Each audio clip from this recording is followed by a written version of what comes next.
Loué soit Jésus-Christ, et avant avec Marie.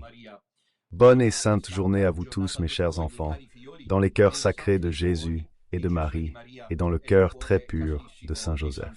Et revoilà notre rubrique matinale, Saint et café. Écoutez, on sent déjà l'odeur du Verbe qui naît. Il reste peu d'heures, mes chers enfants, à la grande solennité de Noël de notre Seigneur, qui avec Pâques et la Pentecôte constituent les trois grandes solennités de l'année liturgique. Nous sommes appelés à nous en tenir à cette donnée évangélique, qui, si l'Évangile ne nous le disait pas, je serais le premier à vous faire naître quelques doutes. Dieu se fait chair. Enfin, allez, mes chers enfants, ce n'est pas une chose. À moins que l'on ne veuille, pour ainsi dire, faire preuve de superficialité. Ou bien ne pas aller au fond du sens de Noël, qui est quelque chose de bouleversant, car Noël nous rappelle que Dieu s'est fait chair, qu'il vient au milieu de nous et vient pour nous sauver. Non, c'est pas nous qui l'avons cherché. Bien au contraire, je parle au nom de l'espèce humaine. Je suis le porte-parole du genre humain, non seulement des 8 milliards d'êtres humains d'aujourd'hui, mais aussi de ceux qui furent les premiers, des temps passés. C'est-à-dire que non seulement il est venu nous trouver pour nous sauver, il ne s'est pas fait une simple promenade, mais nous ne l'avons pas très bien accueilli. Allons, on peut le dire clairement, ne l'oublions pas. Cette phrase de l'Évangile, il n'y avait pas de place à l'auberge, est très significative. Je suis chez moi, vous voyez ces appareils-là, je sais plus trop ce que c'est, on dirait un monstre, je l'ai mis là, c'est la cafetière, ça vous distraira pas. Donc, le Fils de Dieu vient sur terre, mais il n'y a pas de place pour lui, c'est une phrase des plus fortes de l'Évangile. Bref, tout est prêt maintenant. Les repas de Noël, les grands dîners, les grands déjeuners, les béchamels, les crèmes, le sapin et la crèche. Pour cette crèche, je vais vous lire un poème de Trilussa, La crèche de Trilussa, qui peut nous faire réfléchir. Voyons si vous êtes d'accord. Ainsi parle Trilussa, sans présentation. Je vous remercie du fond du cœur, bonne gente, pour ces crèches que vous me préparez. Mais pourquoi les faites-vous si vous vous détestez ensuite? Si vous ne comprenez rien à cet amour, pour cet amour je suis né et j'y suis mort. Depuis des siècles, je le propage depuis la croix. Mais ma parole ressemble à une voix perdue dans le désert, sans être entendue. Les gens font la crèche et ne m'entendent pas. Il cherche toujours à faire plus de faste, pourtant il a le cœur froid et indifférent, et il ne comprend pas que sans amour, c'est du bric-à-brac sans valeur. Voici le poème. Je demande au réalisateur, à qui nous adressons aussi nos vœux, puisqu'il est Romain des Châteaux, si je l'ai bien prononcé. Voilà, va bene. Donc on se prépare pour le Saint Noël du Seigneur. Commençons par le programme très chargé et très intense, d'aujourd'hui jusqu'au jour suivant. Commençons par aujourd'hui, veille de Noël du Seigneur. C'est une première classe dans la liturgie que nous suivons, celle traditionnelle. Aujourd'hui, ce matin, il y a déjà eu la messe qui aura lieu tous les jours à 8 heures, même demain, jour de Noël, qui ne peut pas suivre en direct pour des raisons valables, pas juste par commodité, mais on ne peut vraiment pas, c'est évident, parce qu'il y a des gens qui m'ont envoyé des lettres ces jours-ci, un tel tas de lettres que je n'arrive pas à répondre à tout le monde, pour des raisons évidentes. J'espère que personne ne le prendra mal. Je prie beaucoup pour ça, car il y a pas mal de personnes. Je disais, Père, je suis seul en famille, et ma femme, mes enfants, vont à la messe avec Bergoglio, ou ma femme, ou un enfant, souvent même un enfant. Il y a des familles divisées sur ce sujet. Que dois-je? Que faire à Noël? On ne peut pas faire comme si de rien n'était, les contenter et puis faire ce qu'on veut après, personnellement, parce que c'est comme ça que ça se passe. On a un courant dominant, un establishment contre nous, on a tout le monde contre nous. On est là aujourd'hui, c'est pas un hasard, comme vous l'aurez compris, je pense. On n'est pas là par hasard, on est là pour des raisons que vous comprenez très bien, des méthodes soviétiques. Des méthodes soviétiques auxquelles nous ne plions pas le dos. prêt jusqu'au bout. Donc, demain matin, il y a la messe solennelle. Retournons à ce après-midi à 17h30. 16h30, 17h30. Comme indiqué au programme, je suis désolé que vous n'ayez pas corrigé, c'est le dernier jour de la neuvaine de Noël précédé du Saint-Rosaire. Ensuite, vers 19h plus ou moins, le sodalizio sacerdotal marial, en direct, nous six prêtres, nous présenterons les vœux de Noël aux fidèles du petit reste. Donc, le programme prévoit à 17h30 le chapelet, dernier jour de la neuvaine, puis la réunion pour les vœux de Noël, adressée à tous les fidèles du petit reste. Et ensuite, à 22h, comme cela a été demandé de plusieurs côtés, la veillée de Noël sera célébrée. De qui? Probablement du frère Célestin, peut-être quelqu'un d'autre, nous verrons, mais certainement en direct. Demain, c'est le jour du Saint Noël du Seigneur, le 25 décembre. Alors, demain matin à 8h, la messe solennelle de Noël, puis à midi, en direct sur Radio Domina, les vœux de Noël sur Radio Domina Nostra. Vous pourrez téléphoner de partout. On espère que beaucoup d'enfants appelleront parce qu'on en a beaucoup. On les voit au rassemblement, qu'ils appellent pour les vœux de Noël. Demain après-midi à 18h, il y aura le Saint-Rosaire, la méditation, une courte méditation de ma part et la bénédiction eucharistique. Encore jeudi 26, Saint-Étienne à 8h, après-demain, la Sainte Messe. Bien sûr, demain et après-demain, 25 et 26, il n'y a pas la rubrique Sainte et Café, elle reprend vendredi 27. Et puis dans l'après-midi à 18h, le chapelet et la bénédiction eucharistique. À 21h, demain et après-demain, je donnerai une catéchèse intitulée « La naissance de ». Jésus, la signification théologique de la naissance de Jésus. Vendredi 27 est le jubilé sacerdotal du sous-signé, 25 ans de messe. C'est pourquoi la rubrique matinale Sainte et Café reprendra à 11h30. Je fais une méditation sur Radio Domina. C'est beau d'être prêtre. Et puis, on aura un après-midi et une soirée très agréable à passer ensemble, mais pour des raisons évidentes qu'il est inutile de préciser. Pas de direct. Je suis désolé pour ces gens, c'est l'épée de Damoclès. Je voudrais les aider. Il y a des personnes âgées qui nous suivent, qui ont appris ça. Mais père, c'est son anniversaire, on ne peut pas suivre ni voir. Comment faire? Je devrais m'exposer et peut-être écrire. Attention, ce programme est interdit aux mineurs. Ce programme est interdit aux Bergogliani. Je ne sais pas comment nous allons faire. Tôt ou tard, on trouvera une solution. Une solution. Et voilà, nous nous préparons donc à la veillée de cette nuit qui sera un moment de grâce, un moment de fête, de joie. Et j'ai pensé aujourd'hui, le titre de la fenêtre est d'ailleurs assez significatif. Jésus est né, joyeux Noël. C'est-à-dire que nous commençons à nous préparer, et donc dès maintenant, personnellement, en tant que directeur de Radio Domina Nostra et guide du Petit Reste, je voulais être parmi vous, justement parce que je suis le dernier. Le dernier à vous fêter. Meilleurs vœux, mes enfants, du Petit Reste. Meilleurs vœux de tout cœur pour un Noël rempli de la paix du Seigneur qui vient. Que ce soit un Noël où nous renouvelons notre choix pour Jésus-Christ, le Fils de Dieu qui vient.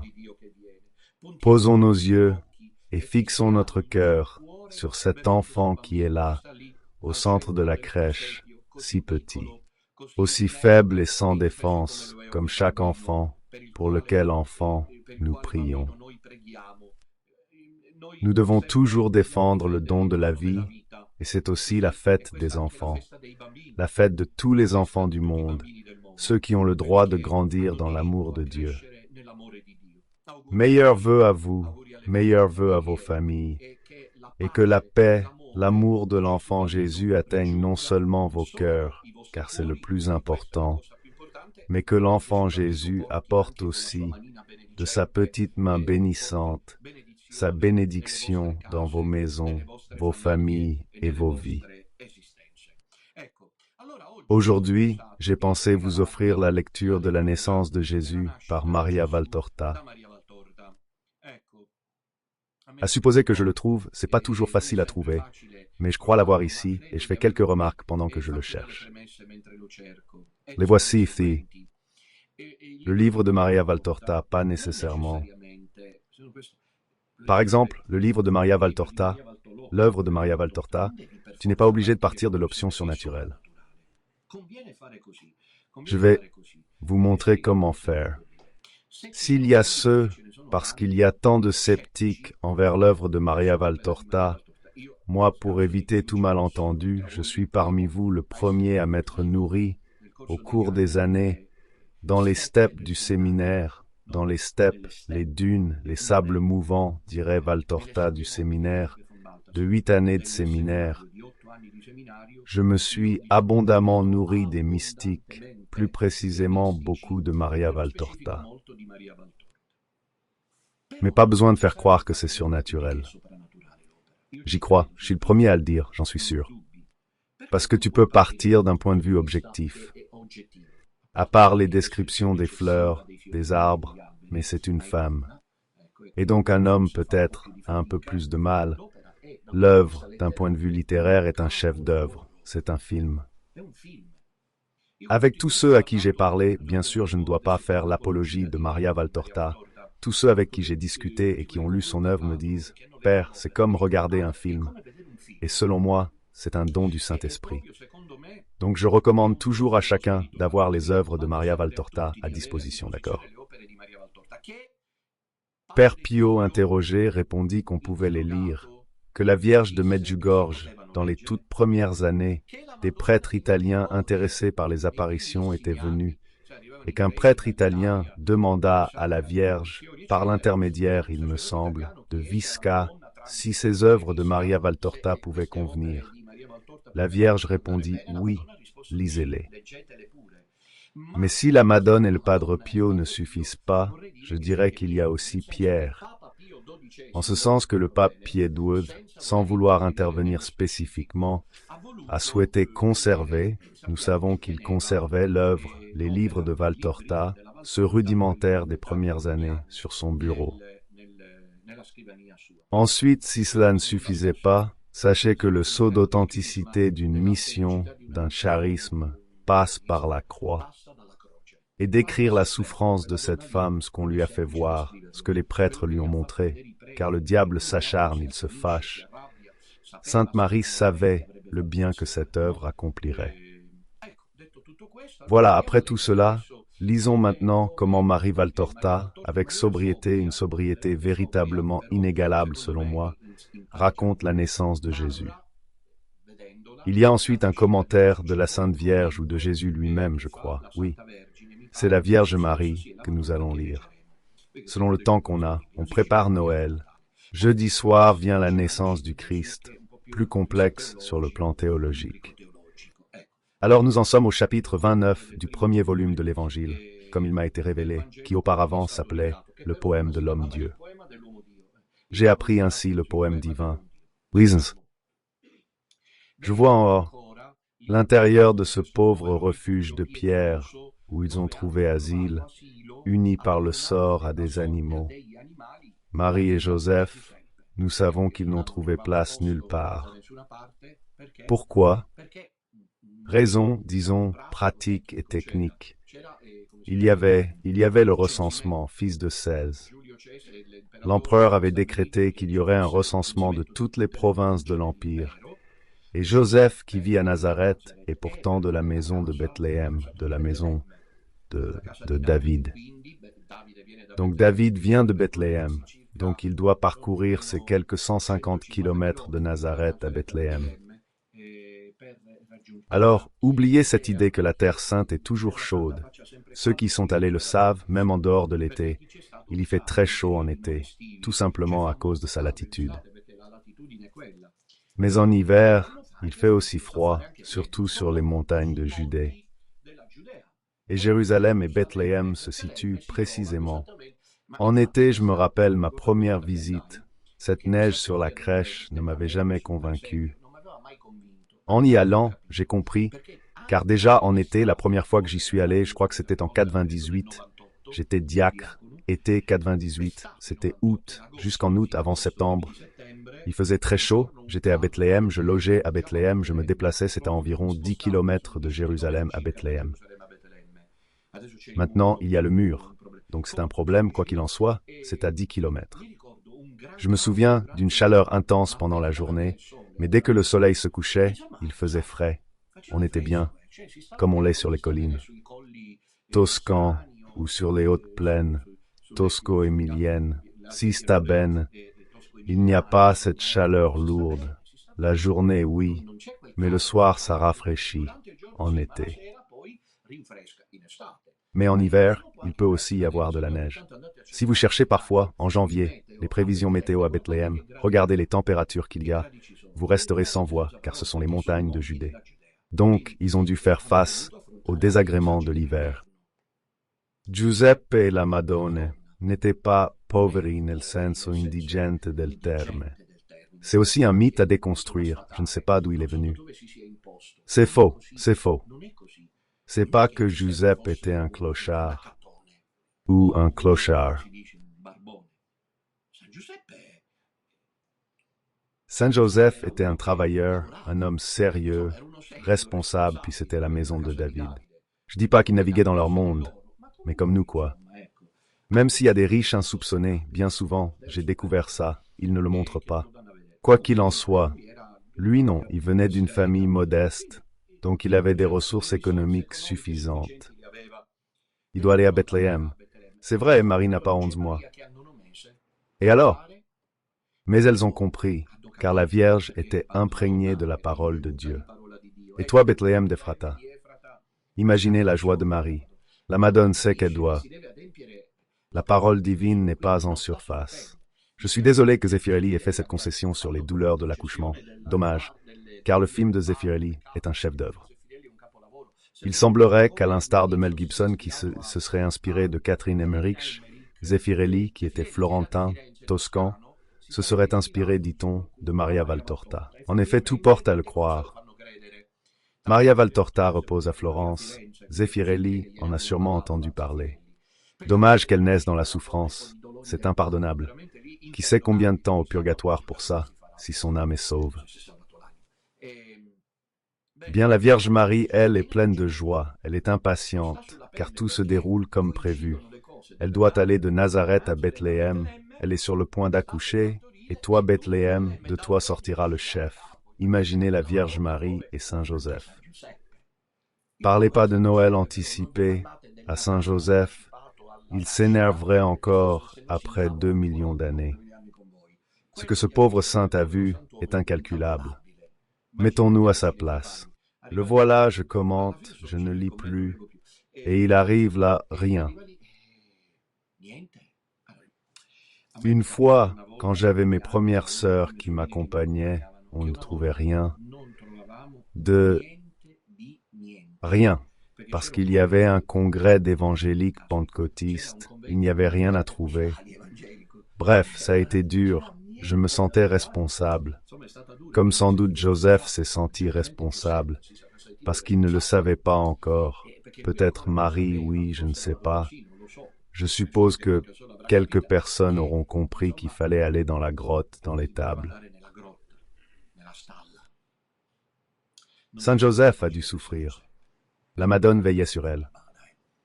Le feu sommeille près de son gardien la nuit.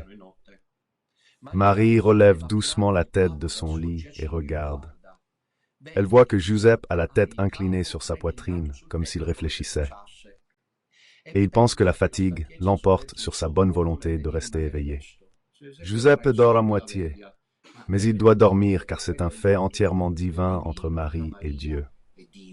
Elle naît, l'accouchement donc Saint Joseph est endormi comme Adam, et le Père éternel est ainsi, et quand il veut quelque chose, que fais-tu? T'es là?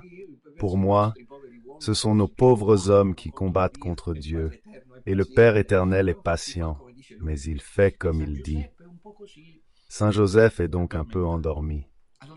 Alors la Madone sourit d'un bon sourire, car probablement c'est aussi le dernier signe pour elle, que le moment est arrivé, car personne ne doit le voir, et en faisant le moins de bruit possible. Figurez-vous comment se déplaçait ce chevreuil divin qu'était la Sainte Vierge. Elle pourrait avoir 13 ou 14 ans, pas plus. Moins de bruit comme un papillon. Voilà Valtorta qui se pose sur une rose, s'assoit, et de la position assise, passe à genoux. Elle prie avec un sourire béate, le parfum l'envahit. Comment pourrions-nous jamais revivre cette prière de cet instant? Si vous êtes d'accord, chiudiamo la tenda. Comment pouvons-nous savoir ce que la Mère de Dieu ressentait et disait à ce moment-là, tandis qu'elle sentait l'enfant pressé pour venir au monde? Elle prie avec un sourire béat sur le visage. Alors naturellement ici, pas question de l'ajouter, il faut abandonner pour de bon, une bonne fois pour toutes ces versions modernistes, non? À Don Vitaliano, à Saviano, à Enzo Bianchi, une Madone qui hurle. Enzo Bianchi a été capable de dire que Joseph la tenait par derrière. Des choses vraiment blasphématoires. L'accouchement a été virginal. Et regardez, c'est un dogme de foi. Ce n'est pas une option comme le dit ce malheureux confrère. Si elle est vierge ou non, qu'est-ce que ça change? Mais non, c'est un dogme de foi. Nous le dirons même ce soir à genoux. Ex Maria Virgin Natum, ex Maria Virgin. C'est un dogme de foi, j'y crois. Natum ex Maria Virgin. Mais comment est-ce possible? Pourquoi le jette-t-il sur le plan aromatico-biologique? Qu'une femme accouche et lui transmette l'enfant, excusez-moi, en admettant que pourtant, là, la virginité, elle la perd certainement, disent-ils, et ils ne comprennent pas qu'à Dieu rien n'est impossible. Déjà Saint Jérôme disait que il figlio di Dio est passé par le ventre de Marie. Comme les Hébreux ont traversé la mer Rouge. Dieu a ouvert les eaux, sont passées, puis il les a refermées. Seul Dieu peut faire cela. Si Dieu l'a fait avec la mer Rouge, dit Jérôme, pourquoi pas avec Marie? Il l'a ouvert, mais là, disons-les les mains jointes, et puis il l'a refermé. Ce Saint Jérôme, parce que Saint Grégoire le Grand, qui vient après, ajoutera plus et dira comment Jésus est passé à travers les portes closes du Cénacle ressuscité. Les portes sont restées closes. Il est entré et sorti. Ainsi cela s'est passé. Lorsqu'il est venu au monde, il est passé à travers le sein de Marie, le laissant fermé. De même qu'il est passé à travers les portes closes, ressuscité. C'est celui qui est passé à travers le sein fermé de Marie, ce Saint Grégoire qui ajoute « et Joseph comme Saint Thomas ». L'apôtre, parce que comme Saint Thomas n'y était pas et a dû témoigner que Jésus était vraiment ressuscité, Saint Joseph a témoigné de la naissance virginale de Marie. On y va. La Madone donc prie, dit la Valtorta, prie les bras ouverts, pas tout à fait en croix, mais presque, probablement comme ça, comme quand nous prions le Notre Père, nous les ministres sacrés, mais avec les doigts comme ça. La Madone avait peut-être les doigts ainsi, qui sait. Mais dit la Valtorta, elle avait les bras ainsi en forme de prière, comme lorsqu'on prie le Notre Père. Les paumes tournées vers le haut et vers l'avant, et elle ne semble jamais fatiguée de cette posture pénible, parce que de toute façon, on finit par se fatiguer. C'est donc une longue prière. Voilà, nous devons en ces heures nous immerger dans la prière de Marie qui accompagne la naissance. La prière de l'Église et de Marie. Les pères voyaient cela. Marie prie et dans sa prière prépare la naissance. Puis elle se prosterne le visage contre le foin, c'est-à-dire qu'elle se jette à terre. C'est Dieu qui lui aura visiblement inspiré ça. Elle se jette sur le foin, ce qu'une donna partoriente fait facilement, évidemment. Dans une prière encore plus intense, une longue prière, Giuseppe Sisquota voit à Bethléem, je ne sais pas qui parmi vous ici présents y est allé, quelqu'un. Voilà, à Bethléem, près de la grotte de la Nativité, avec le mur adjacent, il y a ce qu'on appelle la grotte de Saint-Joseph, où j'ai célébré plusieurs fois la messe, car selon la tradition, ce serait la petite cellule où se trouvait Saint-Joseph. Joseph se réveille, voit le feu presque éteint et l'étable presque obscure. Le feu s'éteint, lance une poignée de fine bruyère et la flamme se ravivera. On rallume le feu pour se réchauffer. Vous assemblez des rameaux de plus en plus gros, car le froid doit être mordant, le froid d'une nuit d'hiver sereine qui pénètre de partout dans cette ruine.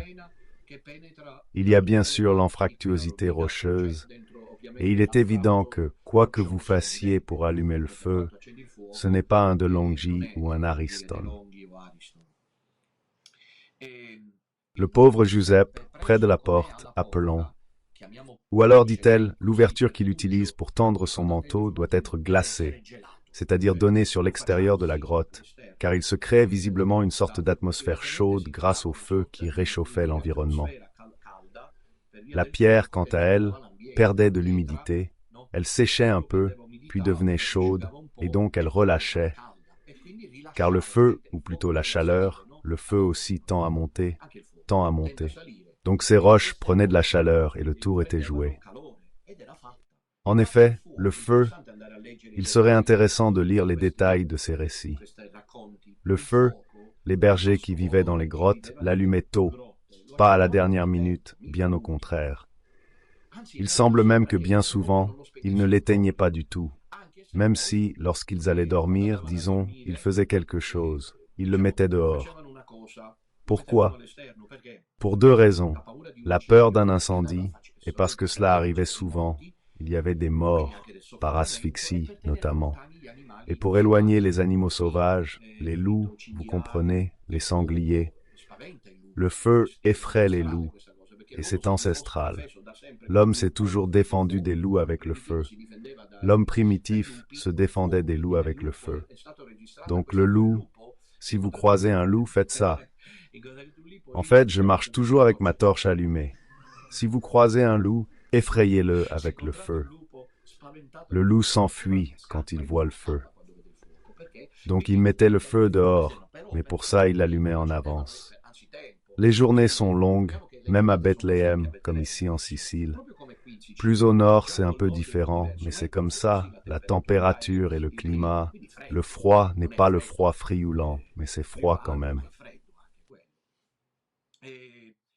Donc ils allumaient le feu à l'avance, probablement vers 4 heures de l'après-midi, ou bien ils mangeaient à 11 heures, ils déjeunaient vers 11 heures, midi au maximum, et le laissaient allumé.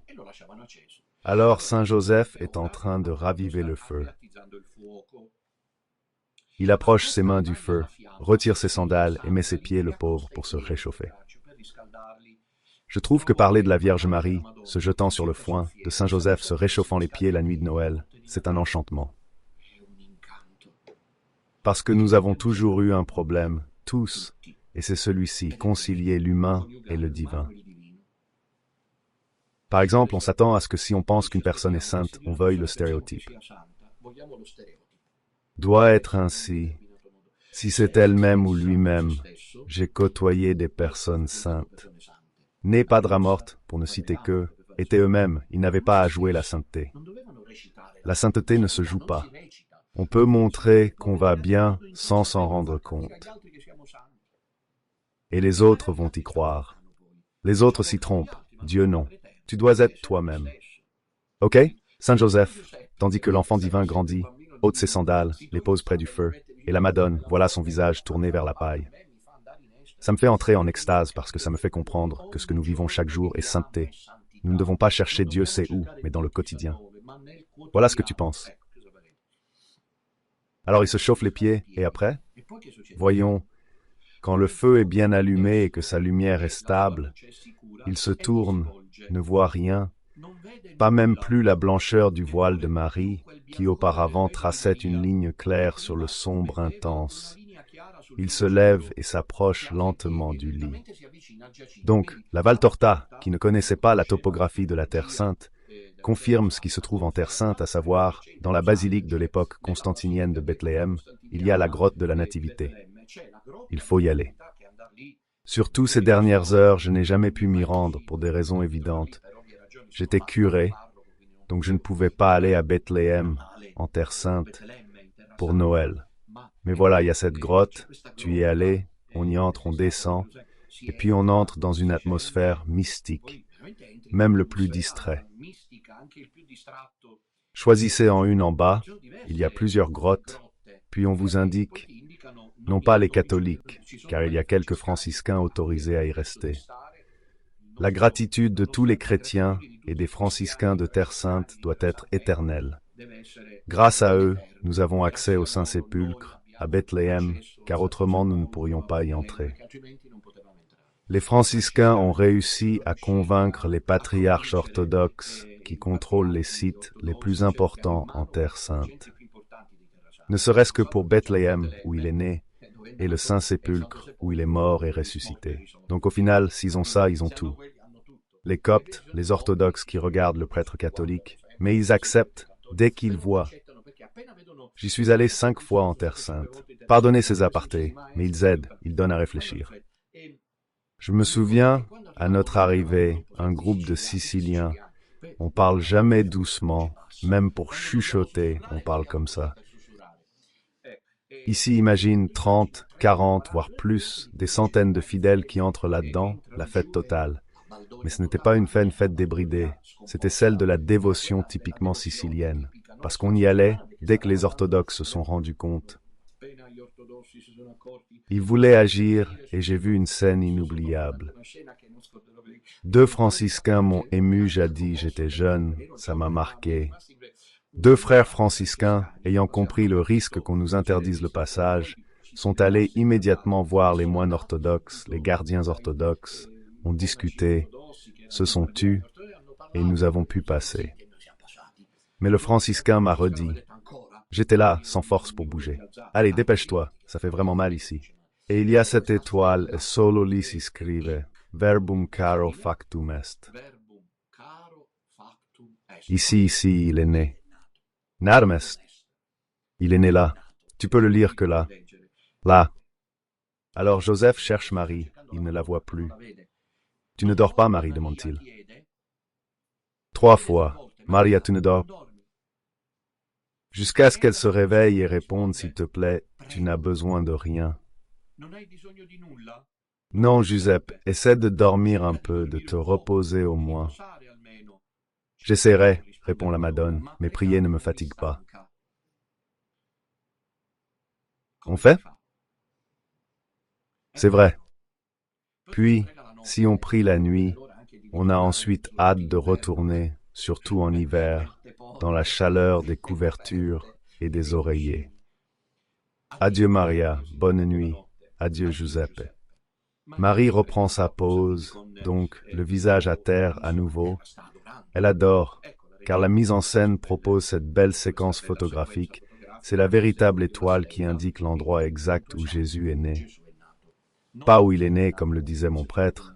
J'ai dit qu'on a réussi.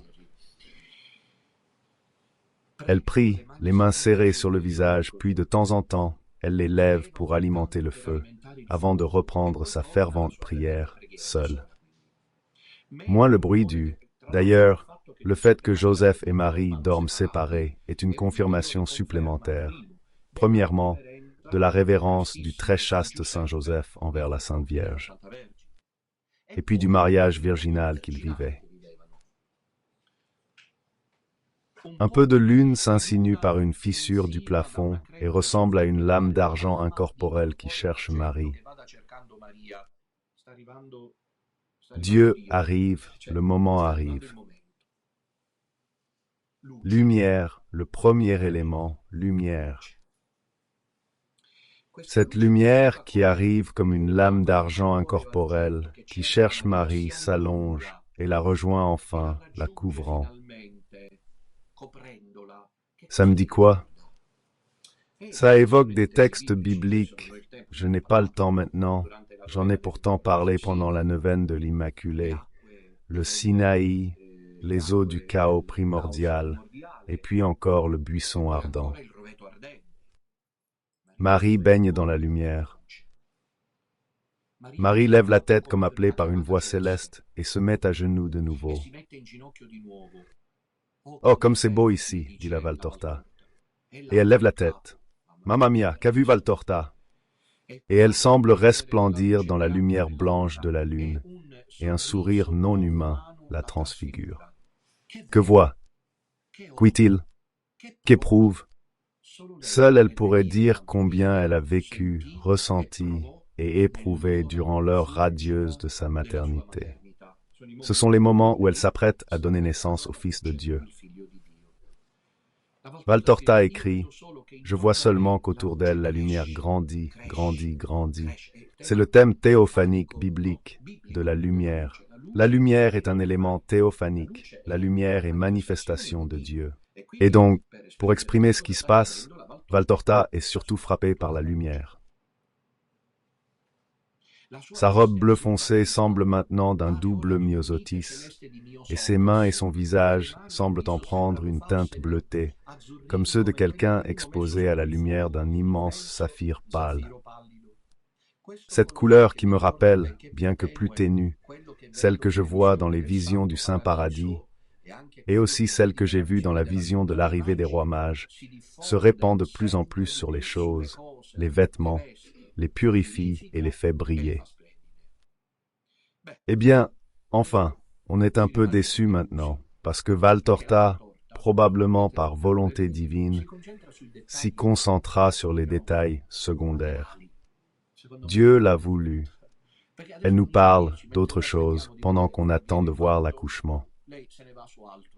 Par exemple, elle écrit « La voûte couverte de toiles d'araignée en équilibre précaire, sombre et répugnante, évoque une salle royale.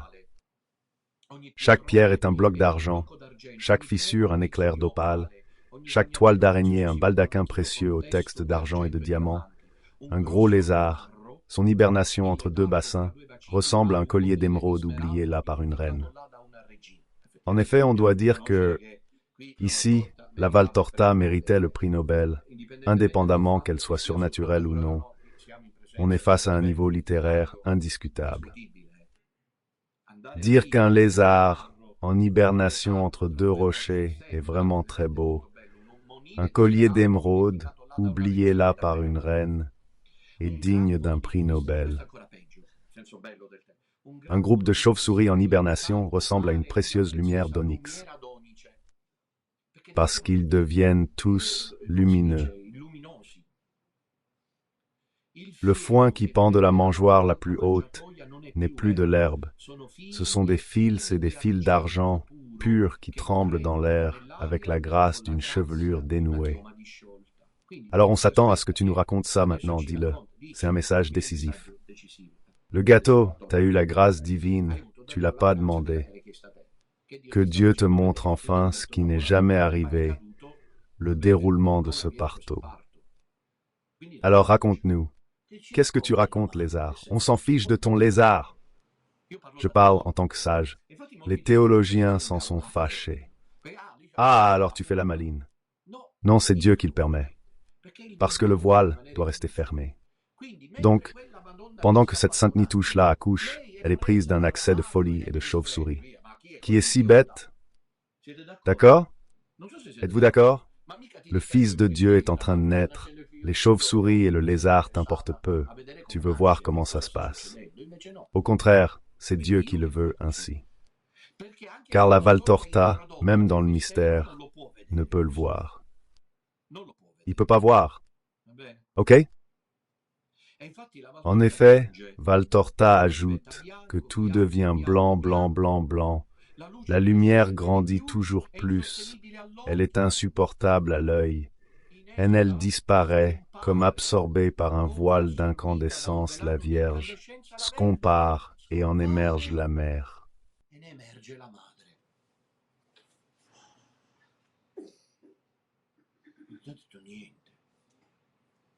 Elle ne nous a rien dit, n'est-ce pas? Il a tout dit par rien. Il a dit que cela reste le mystère né, que cette nuit nous chanterons « Né ex Maria Vierge ».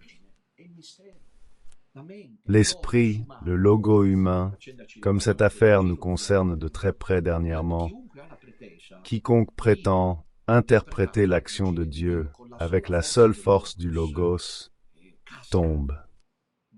Dieu le fait choir. Soyez charitable.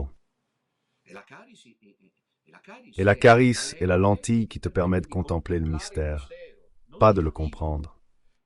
Et ici, la Valtorta, à un certain moment, est obligée de dire que la Madone est de plus en plus enveloppée par la lumière, toujours plus lumineuse, toujours plus disparaissant dans cette lumière. La Vierge disparaît dans cette lumière et il en sort la mère. Bravo, Valtorta, vraiment. Voyons si ce n'était pas une véritable vision, cependant c'est comme si elle nous la faisait voir. Et cette trouvaille géniale qui dit que la Vierge Marie entre vierge dans la lumière. Et elle en ressort mère pour moi, vraiment. Voilà pourquoi Piekworth, parce que Padre Pio le savait par révélation divine, et la Madone, Megugori Kori, en ont probablement parlé du poème de l'homme-dieu. Comment s'appelle le pape que j'ai cité il y a un instant? Il ne le savait pas par révélation divine, c'était un théologien, le pape, donc préparé. Donc quand il lira, car il n'a pas lu tout le texte, mais le passage principal, il cherche. Le récit de la naissance d'un point de vue théologique, comme je le fais avec vous, a saisi ces détails, le lézard et les chauves-souris. C'est déjà une façon de dire qu'on ne peut pas pénétrer le mystère. Alors voyons comment il l'exprime. Que la Madone entre. Enfin, ce n'est pas qu'elle entre, la lumière entre en elle, elle est autour d'elle, la Vierge est enveloppée de lumière, elle sort de la lumière comme une mère. Elle a sauvé des chèvres. Voyons la suite. Oui, quand la lumière redevient supportable à mes yeux, donc elle est éblouie comme nous tous, mais non pas parce qu'il manque de lumière, parce qu'il y en a trop. Parce qu'il y en a trop, compris? Si la lumière n'est pas suffisante, on ne voit pas pour deux raisons. Soit il n'y a pas assez de lumière, soit il y en a trop. Christ? Alors, la Valtorta est aveuglée par cette lumière divine qui resplendit. Mais aussi sur le plan théologique et spirituel, dans notre vécu. Je parle de mon expérience personnelle. Moins je comprends cette mission, mieux c'est. J'espère qu'il en sera ainsi. Il y a ceux qui sont partis parce qu'ils veulent, comment dire, tout sous contrôle. Avec Dieu, cette histoire que nous vivons, du petit reste que le pape n'est pas là et qu'un grand prélat doit venir ou non, ou si, qui est vraiment le bon chemin. Cette histoire-là, si on n'a pas l'attitude d'une foi comprise comme abandon, j'en ai parlé tant de fois, ne tient pas, elle s'en va. Parce que, rationnellement parlant, l'autre perspective, celle selon laquelle je réussis parce que je ne veux pas entrer dans le jeu de Noël, est plus qualifiée sans aucun doute et plus avantageuse d'un point de vue humain. J'ai compris le rituel canonique, les pétitions, les appels. Tôt ou tard, ils répondront avec on ne sait quel projet. Tout est plus évident, notre position pour ce que nous traversons. Ils ont raison, nous sommes fanatiques, extrémistes et visionnaires. Moi, je suis un gourou, le gourou des gentils. Tu comprends? Parce que nous sommes, je pense, ceux qui sont ici, même dans une position problématique, celle de ceux qui doivent faire confiance à une lumière aveuglante. Au sens où nous ne voyons pas, non pas parce qu'il manque de lumière, mais parce qu'il y en a trop, et on voit de travers. On reprend à bien voir et on dit « Je vois Marie avec l'enfant nouveau-né dans les bras », et on ne s'évanouit pas. Tu n'es pas évanoui. Alors je dis, celle-ci voit la Madone avec l'enfant dans les bras et ne meurt pas d'amour. Il faut une lumière spéciale, celle de Dieu. J'ai raconté ça avant, j'ai aimé dimanche l'apologie sur Medjugorje. On m'a remercié car beaucoup pensent que je suis contre. Mais non, j'en suis redevable aussi. Mais Medjugorje n'est plus la même. Ce n'est plus la vraie. Il y a une fausse version, une fausse église, un faux pape, et la vraie reste cachée. Vous verrez, c'est comme une petite flamme, cette chose-là qui se rallume comme le fait Saint Joseph. Et je me souviens une fois Myriana, celle qui voyait la Vierge le 2 du mois, j'ai participé 1 ou 2 fois aux apparitions là, à la Croix Bleue, au pied du Podbord. Et quand elle allait voir la Vierge, elle était très recueillie, très recueillie, très recueillie. Puis après, à la fin de l'apparition, j'étais près d'elle. Et comme je l'ai dit dimanche de Noël, j'assistais à l'apparition de Jacopo avec 4 autres personnes, plus sa famille qui la voit qu'une fois l'an. J'ai vu dans les yeux des lecteurs, moins chez Marie. Mais non, parce que je ne mets pas en doute, attention, j'enregistre ce que j'ai vu de mes propres yeux, beaucoup moins chez Maria, beaucoup plus chez Visca, chez Supérabile, Maria et Ivan, ceux qui la voient tous les jours avec Visca, m'ont paru, entre guillemets, inexplicablement habitués à cette apparition. On voit qu'ils sont en transe. Mais si je compare la comparaison avec le visage et les expressions de Mirjana, de Visca et de Yakov, puis il y a aussi, je vous le rappelle, Ivanka. Mais Ivanka, elle la voit aussi une fois par an. Mais moi, je n'ai jamais été l'apparition. La seule qui n'a toujours pas participé, c'est Ivanka. Et tu te rends compte qu'il voit la main. Vous savez que lorsque l'apparition se termine, si c'est la grâce, comme cela m'est arrivé, bonté de Dieu d'être à leur côté. Je vois sa souffrance. J'ai particulièrement remarqué cette expression de souffrance chez Mirjana, qui est mère de famille, heureusement mariée, une femme pragmatique, diplômée, la seule diplômée me semble-t-il parmi les participants. Et on lui a demandé plusieurs fois pourquoi cette expression de souffrance, et elle répond que chaque fois que la Vierge Marie vient, puis s'en va, et que je sors de l'extase, et me retrouve encore ici, je souffre tellement. La Vierge Marie est si belle, et le paradis est beau, la vie éternelle est belle. Alors voici le paradis, la Vierge au lys. Quelle heure est-il? Conclons. Un petit enfant. Voyons cet enfant. L'ordinateur chante, car la narration est belle. Un petit enfant. Il est comment? Bon, Rose et Dodu.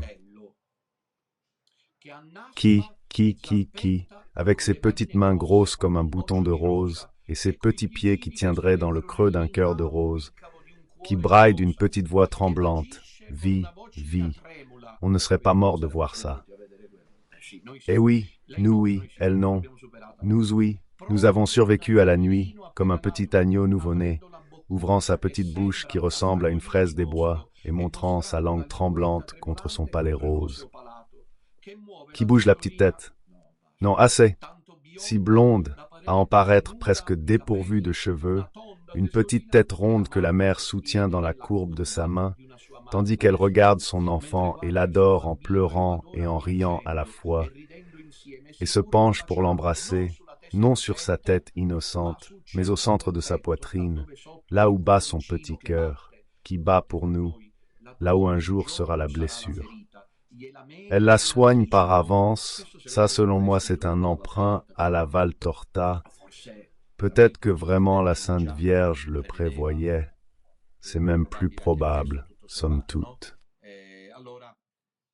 Alors sa maman lui soignera cette blessure d'avance avec son baiser immaculé. Le bœuf, nous avons parlé de l'âne et du bœuf, réveillé par la clarté se lève avec un grand bruit de sabots et mugit. Et l'âne tourne la tête et brette. Qui a adoré Jésus en premier? Et voilà pourquoi elle crie. Et j'adore l'enfant Jésus, parce que je suis aussi un âne. Les premiers à adorer Jésus après Marie, il y a place pour tous. D'accord. Oh, je parle pour moi sans offense, à vous de voir. Les premiers à adorer Jésus après la Vierge Marie, ce sont le bœuf et l'âne. Celui-là mugit, et l'autre, l'âne, braie. Ah, qu'il adore Jésus, en brème. Quelle merveille!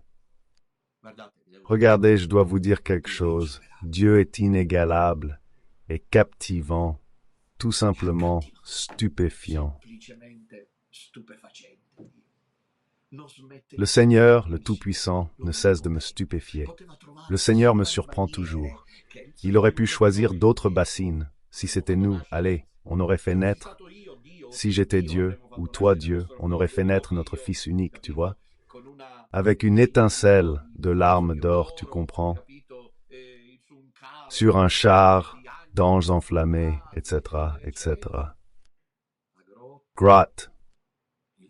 Le foin, Giuseppe qui se réchauffe les pieds, et les deux premiers qui adorent Jésus qui sont... Incroyable la foi chrétienne.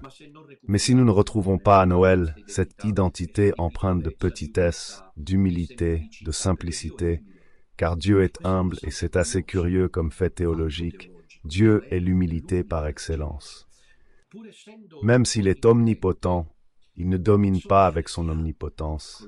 Il laisse faire. Et lorsqu'il se révèle lui avec le Fils, avec le christianisme, nous avons cette... Donc parce que sur le mont Sinaï, il a quand même un peu fait comprendre que c'était Dieu. Là, il a un peu fait comprendre que c'était Dieu.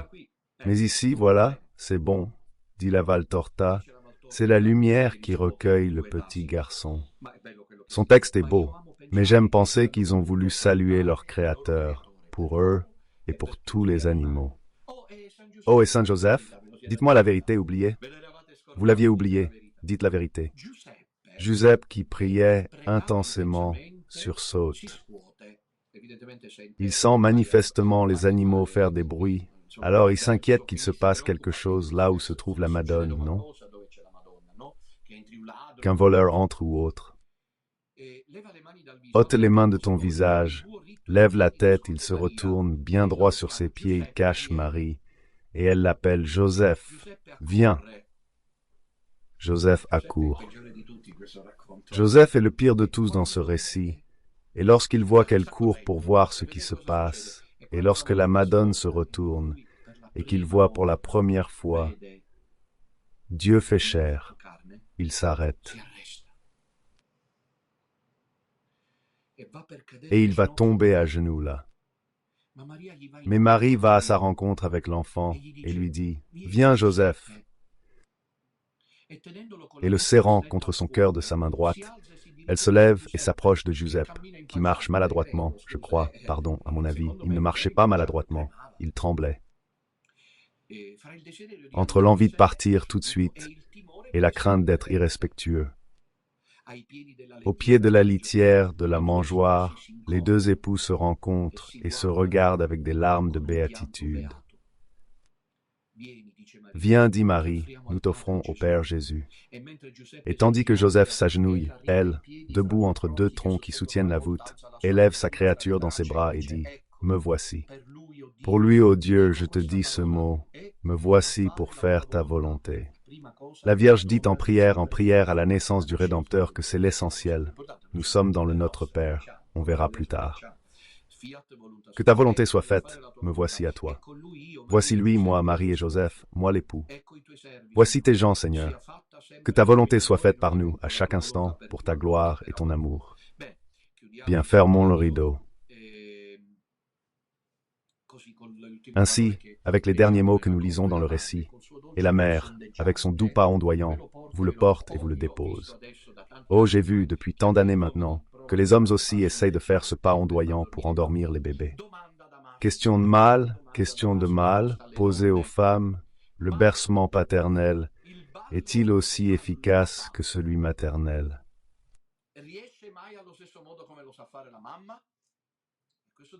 Cela devrait faire réfléchir, à mon avis. Il s'approche, mais j'ai vu que ce n'est pas la même chose. C'est différent. Pourquoi c'est différent? Car Dieu le veut. Pour le sein maternel. Ce matin, je lisais l'histoire d'un avorteur qui a éliminé circa 170 000 très vite. Aussi des filles à qui il a fait des avortements, et un médecin américain. Il a raconté qu'un jour il devait pratiquer un avortement, mais la technique échographique s'était développée, alors il a voulu, comme il le faisait toujours, pratiquer cet avortement en regardant le bébé, le fœtus, au 5e mois. Et il s'est rendu compte que tandis qu'il commençait à l'étouffer, le fœtus bougeait ses petites mains et ouvrit la bouche comme pour crier sur le cordon ombilical. Il est resté bouleversé, a changé de vie, si è pentito di aver fatto quello che aveva fatto ed è diventato uno dei plus importants activistes du mouvement pro-vie américain. Voilà, je crois que le message est celui-ci. La défense de la vie, dal suo naturale sorgere al suo naturale concludersi. Notre vie est entre les mains de Dieu, pas des médecins. Même les médecins, même les meilleurs, S'ils ne prient pas et si ce n'est pas toi qui pries pour eux, ils ne t'aident pas. Ils peuvent te donner des traitements inadaptés. Les médecins se croient tout-puissants. Ils le sentent parce que la plupart sont athées, positivistes. Ils se forment dans les universités où, comme ils prennent le bistouri pour ouvrir le corps humain, ils font comme le premier cardiochirurgien qui a fait la première transplantation cardiaque. Parce que Barnard, qui disait en Afrique du Sud, sur un ton humoristique, « J'ai ouvert mon cœur, mais je n'y ai pas trouvé d'âme », ou comme Gagarine qui va dans l'espace et dit « Je n'ai pas vu Dieu ». Car le positivisme, c'est ça. Mais nous avons une mission, comme personne ne sait plus le faire, de défendre la vie contre l'avortement, et les femmes qui ont avorté doivent toujours offrir des messes de réparation pour les enfants jamais nés. Ce n'est pas une mince affaire, comme il y paraît. Et à son terme naturel. Clair que nous, je l'ai conclu moi aussi, ne devons jamais sponsoriser. Comprenez l'événement thérapeutique. Par exemple, quand Jean-Paul II était là avec tous les appareils, lui-même a compris que c'était trop, qu'il était temps de le laisser partir. Garder en vie sans nécessité. Non. Mais en même temps, pas l'euthanasie. Ces histoires, non so se le conoscete, tragiche buie di persone italiane, qui vont en Suisse mourir parce que la tumeur est au dernier stade, parce que les médecins, avec une froideur qui parfois, je ne sais quoi, annoncent aux patients qu'il sera désormais de plus en plus étouffé. Mais regardez, j'ai suivi beaucoup de personnes croyantes, malades. Tony était des nôtres. Tony avait une tumeur au poumon. Je ne sais pas qui parmi vous l'a connu. C'était un homme de foi près de moi, de prière. Les médecins avaient prévu une maladie qui pouvait provoquer des souffrances inouïes, parce qu'à un moment, on meurt étouffé. Au contraire, Tony est mort sereinement, peu avant sa mort. Il plaisantait avec sa famille, il a parlé avec nous, je l'ai senti car j'étais dehors au téléphone. Pourquoi? Parce que la prière l'accompagnait, la sienne, celle de sa famille et de nous tous. La mort n'est jamais terrible, elle l'est seulement s'il n'y a pas Dieu. S'il y a Dieu, nous devons l'accepter, et vous savez comment nous l'acceptons toujours. Priez pour nous maintenant et à l'heure de notre mort, donc, de la naissance à la mort, la vie est entre les mains de Dieu. Me voici, mes chers, j'ai terminé, j'espère ne pas vous avoir ennuyé, mais de toute façon, il fait mauvais temps ici, il fait un peu froid. Maintenant, passons à quelques appels téléphoniques. Je rappelle que cet après-midi, à 17h30, c'est le dernier jour de la neuvaine avec le Saint-Rosaire. Et puis à 19h, il y a la veillée. La voici, voilà le lieu de la veillée de Noël à 19h. Le voici, le Sodalizio vous souhaite un joyeux Noël. Vous pouvez vous connecter. Pour écouter nos vœux, il y a déjà quelques appels. Je crois que c'est prêt. Allô? Qui es-tu?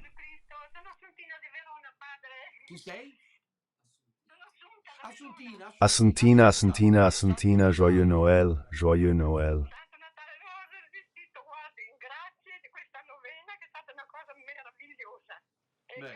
Bien.